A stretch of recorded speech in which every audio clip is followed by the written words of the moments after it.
Jadi setiap kita mau melangkah, jangan melangkah kepada tujuan itu, tapi melangkah kepada Allah dulu. Baru nanti Allah yang akan mengarahkan kita kepada tujuan itu tadi. Jadi mekanismenya seperti itu. Itu yang dimakan dengan orang berakal tadi.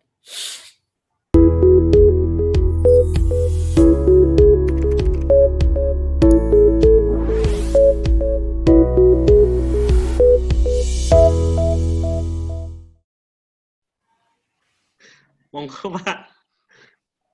Oke, ini nggak nanya nih, mohon pencerahannya Pak. Ya. Ini kita kali terutama untuk diri saya Pak ya, kan apa yang Bapak ajarkan itu mengenai berpikir, terus yang dengan kolbu ya Pak. Ya. Saya sering kali menggunakan kolbu, baik untuk muhasabah, untuk menganalisa dan lain sebagainya. Itu memang sesuatu yang luar biasa Pak. Jadi memang suatu kebenaran ada di sana semua.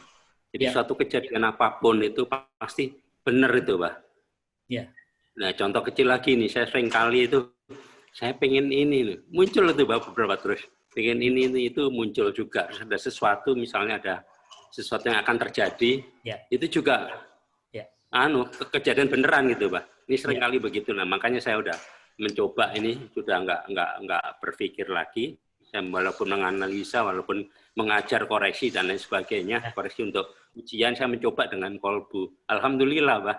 Jadi itu saya coba sampai ini sehingga nggak tahu deh kayak apa rasanya langit dengan bumi deket banget gitu Pak. Iya. Itu aja sih Pak, mohon pencerahannya Pak.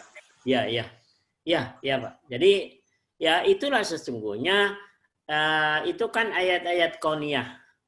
Artinya teori yang ada di dalam Al-Quran itulah yang dipraktekkan oleh Pak Supardi tadi.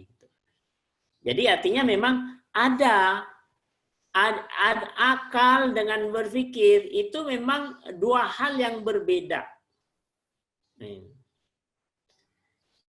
Nah, sementara ada orang yang tidak bisa bedakan antara akal dan berpikir. Dan yang namanya akal itu pasti sehat. Nggak ada akal sehat. Ya kalau ada akal sehat berarti ada akal sakit dong. Ya kalau ada akal sakit itu ya bukan akal namanya gitu.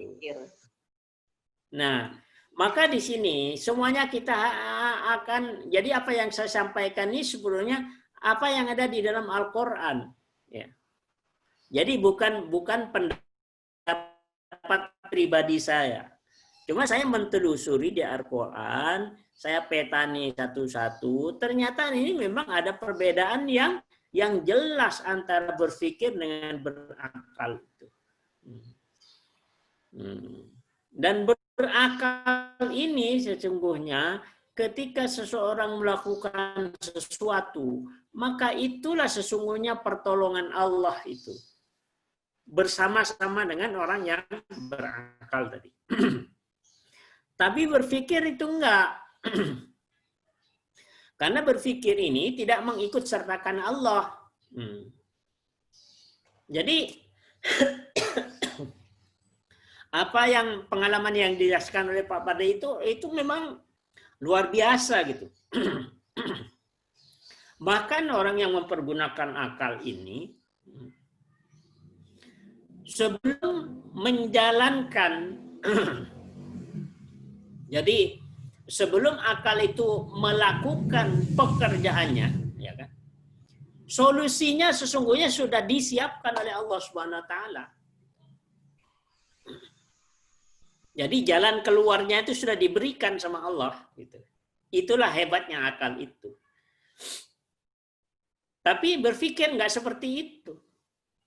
Karena berpikir ini sudah lost contact dengan Allah. Sudah putus sama Allah.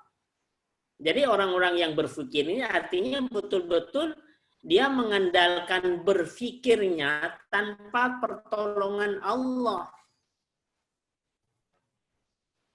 Sesungguhnya seperti itu. Nah karena itu kondisi yang dirasakan akan capek kalau seperti itu. Gitu.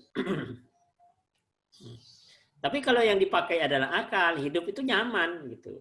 Tidak ada beban. Karena sesungguhnya beban itu semuanya sudah diserahkan kepada Allah. Itu yang namanya tawakal itu.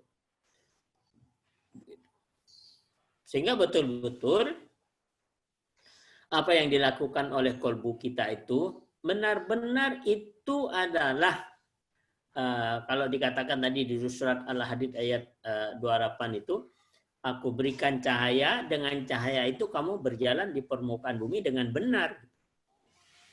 Jadi itu sesungguhnya kekuatan cahaya. Akal itu adalah kekuatan cahaya. Di mana cahaya itu adalah dari Allah Subhanahu wa taala. Sehingga manusia sudah tidak merasakan lagi beban, karena Allah yang mengerjakan itu melalui kita gitu. Mekanismenya sesungguhnya seperti itu, apa yang dialami oleh Pak Pardi tadi. Jadi setiap kita mau melangkah, jangan melangkah kepada tujuan itu, tapi melangkah kepada Allah dulu. Baru nanti Allah yang akan mengarahkan kita kepada tujuan itu tadi. Jadi mekanismenya seperti itu. Itu yang dimakan dengan orang berakal tadi.